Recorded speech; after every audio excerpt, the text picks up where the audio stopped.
Hello everyone, myself Pankaj Kamawat welcome all of you in our YouTube channel Sikar hub classes. I hope सबने होली का त्यौहार enjoy कर लिया होगा। तो अब त्योहारों के सीज़न के बाद में जो एग्ज़ाम का सीज़न आने वाला है उसके अंदर अच्छा परफॉर्म करने के लिए सब वापस से पढ़ाई में जुड़ जाते हैं। ठीक है, तो आपका ज़्यादा टाइम ना लेते हुए हम अपने आज के टॉपिक नंबर सिस्टम पे आते हैं। ठीक है, ये मैथमेटिक्स की जो अलग अलग ब्रांचेज़ हैं उन ब्रांचेज में सबसे इम्पोर्टेंट ब्रांच में से एक मानी जाती है, क्योंकि नंबर के ऊपर ही पूरी मैथमेटिक्स बेस्ड है। और अगर आपकी नंबर्स की समझ अच्छी होगी तो ऑब्वियसली आप और भी प्रभावी तरीके से क्वेश्चन को समझ पाएंगे और उनका सॉल्यूशन कर पाएंगे। ठीक है, तो अपने जो ये वीडियो रहेंगे इन वीडियोस में हर तरह के स्टूडेंट के लिए कुछ ना कुछ रहेगा, चाहे वो एनसीईआरटी पढ़ने वाला स्कूलिंग लेवल का स्टूडेंट हो या फिर थोड़े हायर लेवल के ओलंपियाड्स की तैयारी करने वाला बच्चा हो या फिर कोई भी तरह की डिफरेंट कॉम्पिटिटिव एग्ज़ाम की तैयारी करने वाला बच्चा हो। हम हर तरह के क्वेश्चंस को अपने आगामी वीडियोज़ में इंक्लूड करेंगे, जिससे कि हर वर्ग का बच्चा अच्छे से अपने वीडियो से कुछ ना कुछ सीख पाए। ठीक है, तो अगर मैं बात करूं कि मैथमेटिक्स के जितने भी नंबर है उन सभी नंबर को अगर हम एक जगह इकट्ठा कर लें और जो नंबर सिस्टम बनेगा इकट्ठा करने पे उस नंबर सिस्टम का जो नाम होगा वो हो जाएगा कॉम्प्लेक्स नंबर। क्या हो जाएगा वो? Complex number. और मैथमेटिक्स के अंदर हर एक नंबर को capital letter of English alphabet से रिप्रेजेंट किया जाता है, तो हम कॉम्प्लेक्स नंबर के लिए काम में लेंगे सी। कॉम्प्लेक्स नंबर या फिर सम्मिश्र संख्याएं अगर मैं बात करूं तो सम्मिश्र संख्याएं हमेशा दो पार्ट से मिलके बनती है, और वो पार्ट हो गए, एक तो हो गया वास्तविक पार्ट, मैं यहाँ पे इसको ए बोल दे रहा हूँ। दूसरा हो गया इमेजिनरी पार्ट, इसको मैं बी बोल दे रहा हूँ। और ए और बी के बीच में सिंबल पॉजिटिव भी हो सकता है या फिर हो सकता है नेगेटिव हो, और इसके साथ में क्या आ जाएगा? आयोटा। अब बात आती है कि ये आयोटा क्या है, तो आयोटा में बोल रहा हूँ कि इसकी वैल्यू होती है स्क्वायर रूट ऑफ -1। मतलब कि अगर -1 का हमने वर्गमूल ले लिया तो जो वैल्यू आएगी उसको ही हमने एक सिंबल दे दिया आयोटा। ठीक है, तो कोई डरने वाली बात नहीं है। आयोटा सिर्फ ये बता रहा है कि भाई रियल पार्ट कौन सा है और इमेजिनरी पार्ट कौन सा है। यहाँ पे हम रियल पार्ट को ए बोल रहे हैं और इमेजिनरी पार्ट को हम बी बोल रहे हैं। ठीक है, आप और कुछ भी बोल सकते हो, x plus iota y, a plus iota we.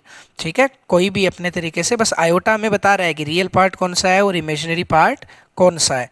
अगर मैं कुछ एग्जांपल्स के बारे में बात करूं तो मैं बोल सकता हूं कि जैसे 2 + 3 आयोटा हो गया, या फिर मैं बोलूँ तो -5/2 आयोटा +7 हो गया। तो आपको पता चल रहा होगा, देखो आयोटा की वजह से रियल पार्ट कौन सा है, इमेजिनरी पार्ट कौन सा है।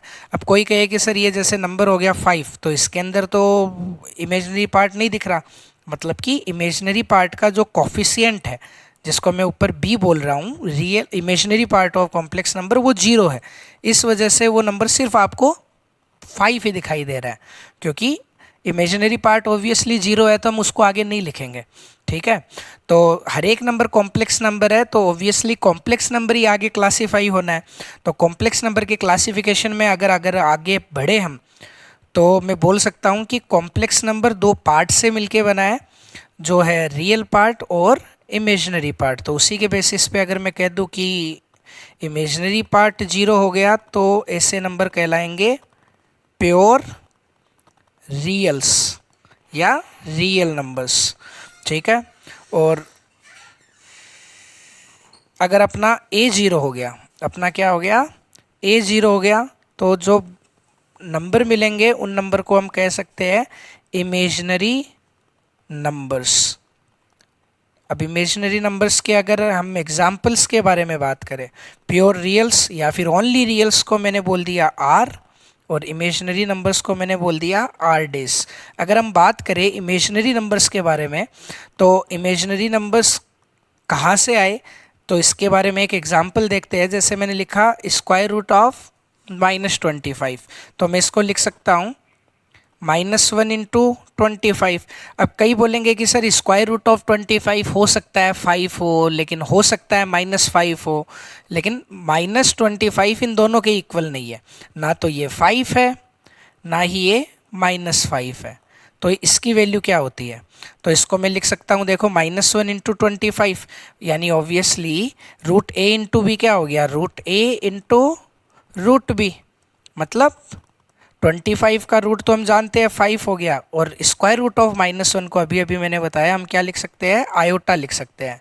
तो एक्चुअली आपका जो नंबर है वो 0 + 5 आयोटा है, यानी कि इसका रियल पार्ट 0 हो गया, इसी वजह से ये प्योर इमेजिनरी नंबर कहलाया।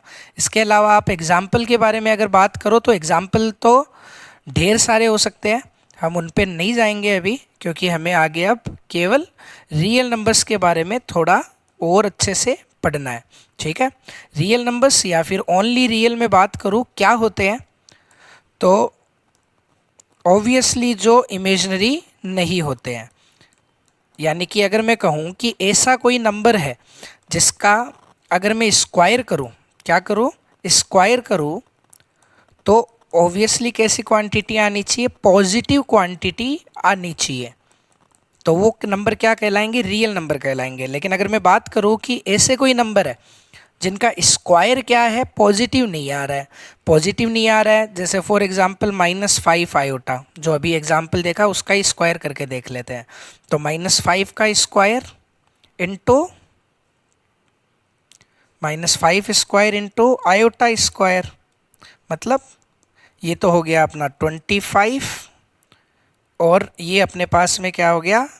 आयोटा का स्क्वायर। तो आयोटा मतलब -√1 का स्क्वायर, मतलब कि -25। तो ऐसे नंबर जिनका आपने क्या करा है? स्क्वायर करा है, और वो एक नेगेटिव क्वांटिटी आई है, तो ऐसे नंबर को हम कह देते हैं जनरली इमेजिनरी नंबर। ठीक है, तो हम रियल नंबर के बारे में डिस्कस करें तो रियल नंबर कई सारे टाइप्स में क्लासीफाई होता है, और अगर मैं बात करूँ जो मेन टाइप है, जो मोस्ट बेसिक 2 पार्ट्स है रियल नंबर के, वो अपने हो जाएंगे rational numbers and irrational numbers. Rational number या ओनली रेशनल्स बोल देता हूँ मैं, और दूसरे हो जाएंगे अपने कौन से? इरेशनल नंबर्स या ओनली इरेशनल्स।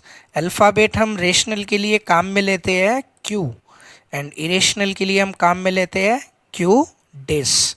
अगर मैं बात करूँ कि ये दोनों नंबर होते क्या है, तो रेशनल नंबर के बारे में सबसे पहले हम बात करते हैं कि रेशनल नंबर वो होते हैं जिनको आप p/q की फॉर्म में लिख सको।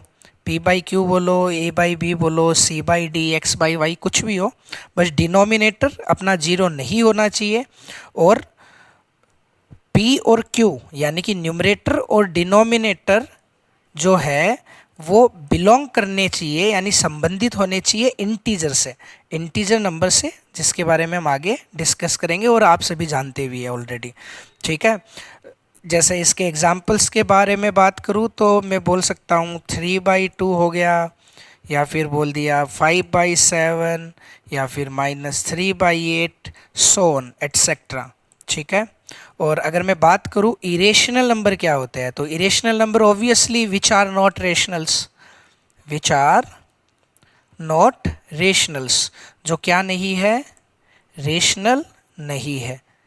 और मैं दूसरे शब्दों में बोलूँ तो मैं कह सकता हूँ कि जिनको आप p/q की फॉर्म में नहीं लिख सकते, जैसे फॉर एग्जांपल 1.01, 001, 0001, सो ऑन, तो आप इस नंबर को p/q की फॉर्म में रिप्रेजेंट नहीं कर सकते।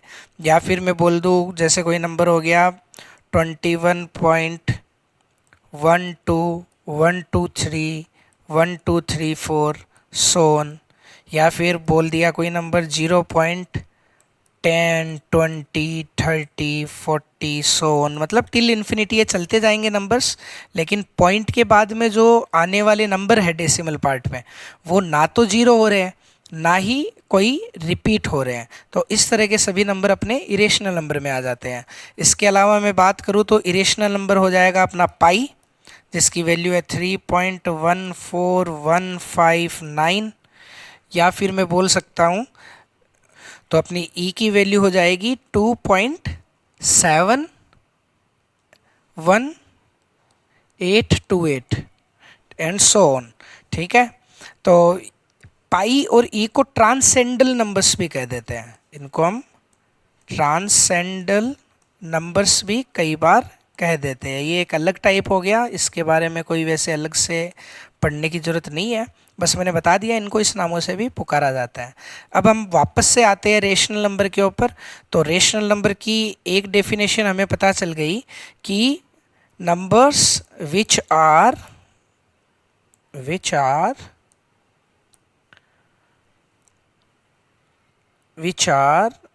having decimal expansion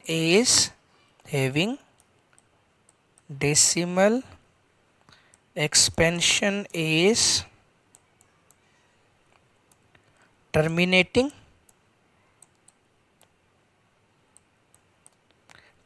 मतलब कंप्लीट डिवीजन हो गया। कंप्लीट डिवीजन हो गया मतलब रिमाइंडर क्या आ जाए, 0 आ जाए। और नॉन टर्मिनेटिंग रिपीटिंग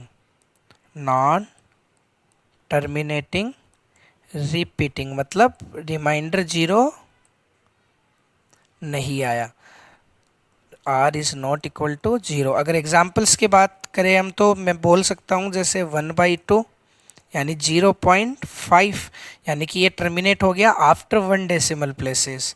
जैसे मैं बोल लूँ 1/4 तो ये हो जाएगा 0.25, या फिर मैं बोल दूँ 1/8 तो ये हो जाएगा 0.125 एंड सो ऑन। 1/16 हो गया 0.0625, या फिर अपना हो सकता है 1/32 इज इक्वल टू 0.03125।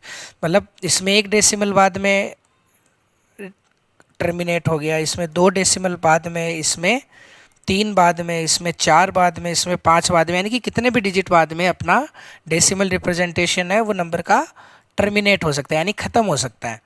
ठीक है, तो ये सभी नंबर अपने रेशनल नंबर के अंडर ही आते हैं।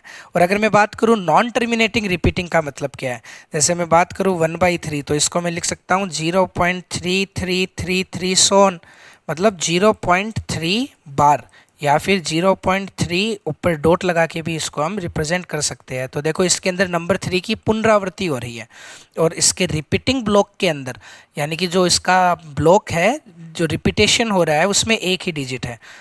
ठीक है, ऐसे ही मैं बोल सकता हूँ जैसे 22/7 मतलब 3.142857 बार, यानी कि 3.142857, 1 से लेके 7 तक हमने रिपीटिंग ब्लॉक लगा दिया है।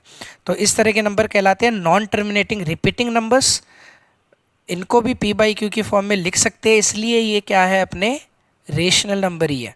ठीक है, अब कई स्टूडेंट को कन्फ्यूजन हो जाता है कि सर 22/7 तो पाई के इक्वल है, लेकिन एक्चुअली ये पाई के इक्वल नहीं है। पाई जो है वो खुद अप्रॉक्सीमेटली इक्वल है 22/7 के, ना कि एग्जैक्टली इक्वल है 22/7 के। ठीक है, क्योंकि अभी अभी हमने देखा था कि अपना जो पाई है वो 3.14159 है, जबकि 22/7 है 3.142857 बार। मतलब इसमें तो 6 डिजिट का रिपीटिंग ब्लॉक क्या कर रहा है, रिपीट कर रहा है। इस वजह से ये अपने आ गए किसके अंदर, रेशनल नंबर में आ गए, इरेशनल नंबर नहीं है, क्योंकि रेशनल इरेशनल तो दोनों डिफरेंट डिफरेंट नंबर सिस्टम है, तो दोनों एक तो हम नहीं कह सकते। ठीक है, तो अपने डिस्कस कर लिया किसके बारे में कि जो अपना कॉम्प्लेक्स नंबर है वो रियल और इमेजिनरी 2 पार्ट में डिवाइड हुआ। उसके बाद में रियल नंबर जो है अपने वो रेशनल और इरेशनल में डिवाइड हो गए। अब मैं आगे अगर रेशनल और इरेशनल को डिवाइड करना चाहूँ तो मैं कह सकता हूँ कि रेशनल, अभी अभी हमने ऊपर देखा है कि ये 2 टाइप के होते हैं। पहला हो गया टर्मिनेटिंग और दूसरा हो गया अपना टर्मिनेटिंग डेसिमल्स, और दूसरा हो गया नॉन टर्मिनेटिंग रिपीटिंग।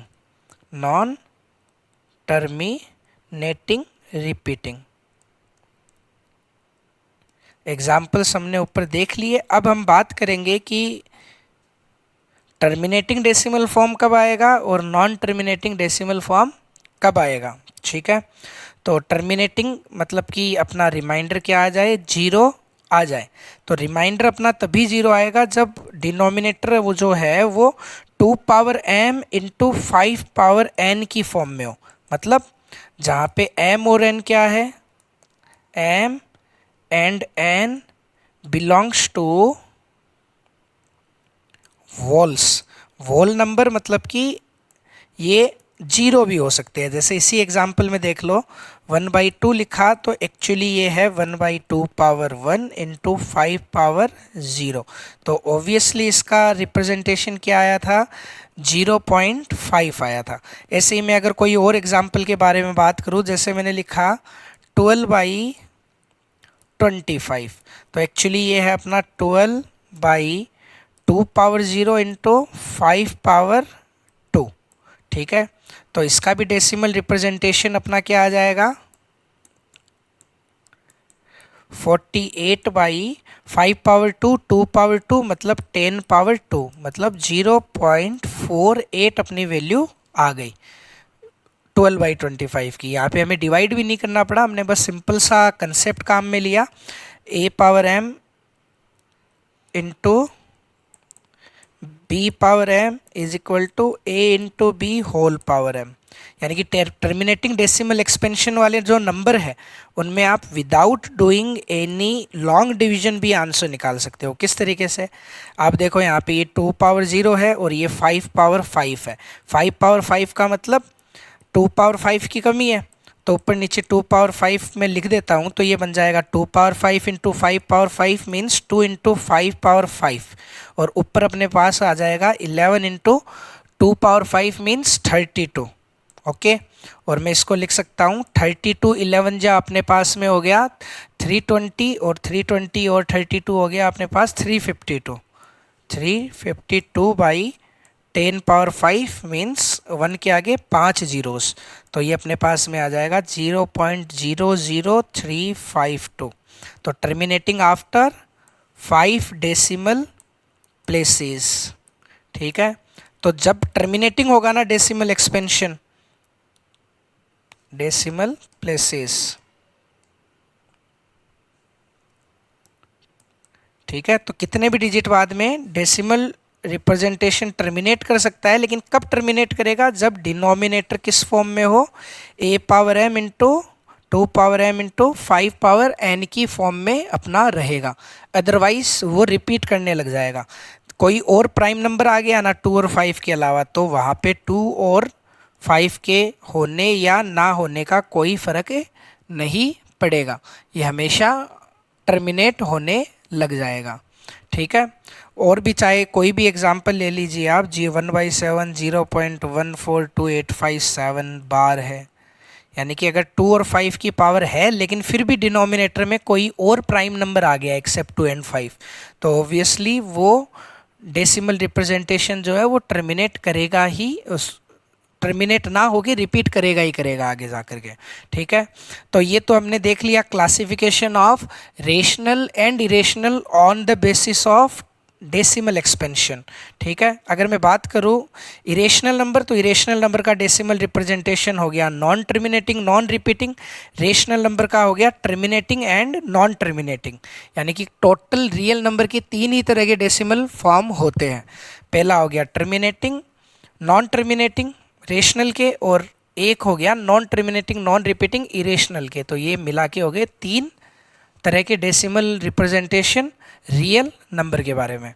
ठीक है, अब आगे अगर हम बात करें कि टर्मिनेटिंग एंड नॉन टर्मिनेटिंग में हो गए, उसके बाद में अगर टर्मिनेटिंग डेसिमल्स को अगर मैं आगे और क्लासिफाई करना चाहूँ, टर्मिनेटिंग डेसिमल्स, टर्मिनेटिंग डेसिमल्स को अगर और हम आगे क्लासिफाई करना चाहे तो ये हो जाएगा अपने पास में फ्रैक्शन नंबर्स, भिन्न संख्याएं, फ्रैक्शन नंबर्स भिन्न संख्याएं, एंड दूसरा हो जाएगा अपने पास में इंटीजर नंबर्स मतलब पूर्णांक संख्याएं, इंटीजर नंबर्स यानी कि पूर्णांक संख्याएं। ठीक है, अब फ्रैक्शन आप जानते ही हो, अभी पी बाई क्यू की फॉर्म में इतने सारे हमने लिख दिए। बस ध्यान ये रखना है कि फ्रैक्शन के अंदर पी और क्यू मतलब न्यूमरेटर और डिनोमिनेटर दोनों क्या होने चाहिए, पॉजिटिव ही होने चाहिए। जैसे 2/3 तो एक फ्रैक्शन है, लेकिन -2/3 एक फ्रैक्शन नहीं है। ठीक है, ऐसे ही अगर मैं लिखूँ 7/3 तो एक्चुअली ये फ्रैक्शन है, क्योंकि ये क्या है अपना 2 1/3, तो मिक्स्ड फ्रैक्शन है। Proper, improper and mixed fraction. जैसे प्रॉपर के बारे में बात करूँ मैं, तो हो जाएगा न्यूमरेटर छोटा डिनोमिनेटर बड़ा, तो ये हो गया अपने पास में प्रॉपर फ्रैक्शन। और अगर न्यूमरेटर बड़ा डिनोमिनेटर छोटा तो ये अपने पास में हो गया इम्प्रॉपर फ्रैक्शन। ठीक है, और इसी से ही हम आगे क्या लिख सकते हैं, इम्प्रॉपर से ही मिक्स्ड फ्रैक्शन हम बना लेते हैं। जैसे ये अपना हो जाएगा 7/5 इज इक्वल टू 1 2/5। ठीक है, ये मिक्स्ड फ्रैक्शन अपना हो गया। तो आगे फ्रैक्शन एंड इंटीजर में अपने टर्मिनेटिंग डेसिमल्स डिवाइड हो रहे हैं। ठीक है, इनके कुछ एग्जाम्पल मैंने बता दिया आपको। बस फ्रैक्शन हमेशा पॉजिटिव क्वांटिटी है, पॉजिटिव ही होंगे। नेगेटिव अगर फ्रैक्शन की फॉर्म पी बाई क्यू की फॉर्म में कोई नेगेटिव नंबर दिख रहा है मतलब वो रेशनल नंबर है, वो फ्रैक्शन नहीं है। ठीक है, अब इंटीजर नंबर्स आप सभी को ध्यान है कि आई से रिप्रेजेंट करेंगे हम। ठीक है, और ये होते हैं अपने पास में negative infinity, smallest integer and so on. ये -3 -2 -1, फिर आगे हम चले तो 0 1 2 so on till positive infinity. ठीक है, हमेशा नंबर सिस्टम अगर हम बता रहे हैं तो उनको कर्ली ब्रेसेस में ही हमेशा हम लिखेंगे। ठीक है, तो इंटीजर नंबर हो गए। अब इंटीजर नंबर जनरली दो टाइप में डिवाइड हो जाएंगे। जैसे मैं बोलूँ कि ये तो हो गए अपने पास में नेगेटिव नंबर्स, नेगेटिव इंटीजर्स, और आगे वाले हो गए 1 से लेके इन्फिनिटी तक पॉजिटिव इंटीजर्स, पॉजिटिव इंटीजर्स। ठीक है, और अगर हम बात करें कि जो अपने पॉजिटिव इंटीजर्स हैं उनको क्या बोला जाएगा, तो पॉजिटिव इंटीजर्स को हम जनरली बोल देते हैं वोल्स या फिर वोल नंबर्स, जो स्टार्ट होंगे 0 1 2 सो ऑन टिल इन्फिनिटी। ठीक है, और वोल नंबर में अगर आगे चले हम तो वोल नंबर से एक नया टाइप निकल जाता है अपना, कौन सा, नेचुरल्स, जिसमें हम सिर्फ 1 से लेके आगे नंबर्स को सो ऑन लिखेंगे। ठीक है, तो अपने जो नेचुरल नंबर्स या प्राकृत संख्याएं जो है वो आगे दो तरह में डिवाइड फिर से हो सकती है, जो है अपनी प्राइम नंबर्स, प्राइम नंबर्स, और दूसरा हो गया कंपोजिट नंबर्स, जिनको सिंपली हम बोल सकते हैं प्राइम्स एंड कंपोजिट्स। प्राइम्स जो होते हैं वो सिर्फ 1 इंटू पी की फॉर्म में ही लिखे जा सकते हैं, मतलब उनके फैक्टराइजेशन करने जाओगे ना तो सिर्फ और सिर्फ दो ही आपको फैक्टर्स मिलने वाले हैं, जो होंगे 1 एंड इटसेल्फ। ठीक है, जबकि कंपोजिट नंबर जो होंगे उनके तो मोर देन 2 फैक्टर्स हो सकते हैं। जैसे अपने पास में इसका फैक्टराइजेशन करोगे तो अपने को मिल रहा है क्या, 2 इंटू 2 इंटू 3। ठीक है, तो इसका 1 भी फैक्टर है, 12 भी फैक्टर्स है। ठीक है, इसके अलावा इसको 2 भी डिवाइड करता है, इसको 6 भी करता है। ठीक है, और इसको 3 भी करता है, और इसको 4 भी करता है। तो अपने पास में टोटल कितने फैक्टर्स हो गए, इसके 6 फैक्टर्स हो गए 12 के, मतलब 2 से ज़्यादा होते ही वो क्या बन गया, कंपोजिट। और अगर एक ही रहा, 2 ही मिले 1 इन इटसेल्फ, तो मतलब वो क्या रहेगा, अपना प्राइम नंबर रहेगा। ठीक है, तो अपने ये मोस्टली जो नंबर सिस्टम में आते हैं मैथमेटिक्स के, उनके बारे में हमने डिस्कस कर लिया है। ठीक है, तो एक बार फिर से हम क्विक रिवाइज कर लेते हैं कि कितने तरह के नंबर्स हमने देखे हैं और किस किस तरीके से उनकी क्या प्रॉपर्टीज़ होती है। एक बार फिर से हम स्टार्टिंग जो अपना लेक्चर है जहाँ से हुई थी वहीं से स्टार्ट कर लेते हैं, ताकि एक बार अपना रिवीजन भी हो जाए, और साथ ही साथ कोई स्क्रीनशॉट लेना चाहे तो वो साथ में स्क्रीनशॉट भी ले लें। ठीक है, तो सबसे पहले मैंने बताया कि कॉम्प्लेक्स नंबर मीन्स सभी नंबर को एक जगह इकट्ठा कर दो, हर नंबर कॉम्प्लेक्स नंबर ही एक्चुअली। अगर कॉम्प्लेक्स नंबर का जो रियल पार्ट 0 हो गया मतलब मिला इमेजिनरी नंबर, और अगर उसका इमेजिनरी पार्ट हो गया 0 तो मिल गए रियल नंबर्स। ठीक है, आयोटा का कंसेप्ट मैंने बता ही दिया था कि रूट ऑफ -1 है और इसकी ज़रूरत क्यों पड़ी, ये हमने इमेजिनरी नंबर्स के अंदर डिस्कस भी करके देख लिया था। ठीक है, और अगर मैं बात करूँ रियल नंबर तो रेशनल इरेशनल दो टाइप हो गए, पी बाई क्यू की फॉर्म में लिखे जा सकते हैं, p q belongs to integers. इसके अलावा ऑल नंबर्स जिनका डेसिमल रिप्रेजेंटेशन जो है वो टर्मिनेटिंग हो या नॉन टर्मिनेटिंग रिपीटिंग हो। ये कुछ एग्जाम्पल्स हो गए टर्मिनेटिंग के बारे में, ये कुछ एग्जाम्पल हो गए अपने नॉन टर्मिनेटिंग रिपीटिंग के बारे में। और अगर हम बात करें इरेशनल नंबर तो जो ना तो टर्मिनेट करते हो ना रिपीट करते हो वो अपने इरेशनल हो जाते हैं। जैसे कुछ एग्जाम्पल्स हो गए, साथ ही साथ पाई हो गया, यूलर नंबर हो गया, ये सब भी मेरे क्या है इरेशनल नंबर की कैटेगरी में ही आते हैं। और वे सभी नंबर जिनका परफेक्ट स्क्वायर रूट भी नहीं निकाला जा सकता वो भी इरेशनल नंबर की कैटेगरी में ही आते हैं। जैसे √2 मतलब 1.414 सो ऑन, √3 मतलब 1.732 सो ऑन, √4 तो अपना क्या हो गया =2 हो गया। तो मतलब कि ये तो अपना इरेशनल नंबर ना होके कैसा नंबर है, रेशनल नंबर है। ठीक है, इसके बाद में हमने बोला कि भाई terminating and non terminating repeating decimals क्या होते हैं, तो उसी के अकॉर्डिंग हमने रेशनल नंबर को समझा कि अगर टर्मिनेटिंग नंबर है तो decimal representation non terminating repeating अगर टर्मिनेटिंग है रेशनल नंबर्स तो डिनोमिनेटर हमेशा 2 पावर m 5 पावर n की फॉर्म में ही रहेगा और हमेशा टर्मिनेट हो जाएगा, चाहे कितने भी प्लेस के बाद हो, 2, 3, 4, 5 कितने ही प्लेस के बाद में कोई नंबर टर्मिनेट हो सकता है। जैसे हमने कुछ एग्जांपल्स भी देखे थे कि 12/25 का टर्मिनेटिंग डेसिमल रिप्रेजेंटेशन क्या होगा, तो हमने इसको लिखा कि ये 2 पावर 0 5 पावर 2 है। मतलब m और n 2 और 5 की पावर्स का गैप जितना होता है ना, जो पावर कम है जिस भी प्राइम नंबर की 2 और 5 में से डिनोमिनेटर न्यूमरेटर यानी इफेक्टिवली 1 से मल्टीप्लाई करके हम नीचे बेस वैल्यू बना के डायरेक्टली उसका डेसिमल रिप्रेजेंटेशन लिख सकते हैं अगर टर्मिनेटिंग डेसिमल रिप्रेजेंटेशन है। तो नॉन टर्मिनेटिंग रिपीटिंग है तो हम इस तरीके से इनको नहीं लिख पाएंगे। ठीक है, उसके बाद में हम आगे चले तो टर्मिनेटिंग डेसिमल फ्रैक्शन इंटीजर्स में डिवाइड हो गया, आप सब जानते हो क्या होते हैं ये। इसके बाद में अपना इंटीजर्स प्राइम और कंपोजिट्स में डिवाइड हो गया।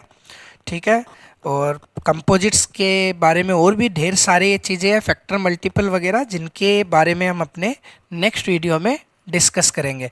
और कुछ क्वेश्चन जो अपने नंबर सिस्टम पे बेस्ड रहेंगे और साथ ही साथ नंबर सिस्टम के कुछ रूल्स, डिविजिबिलिटी रूल्स आ गए या कुछ स्पेशल टाइप ऑफ नंबर्स, उनके बारे में भी अगले वीडियो में समझेंगे। और शॉर्ट ट्रिक के साथ में जो अलग अलग लेवल के क्वेश्चंस है उनके बारे में भी हम डिस्कस करेंगे। तो आज की वीडियो में इतना ही।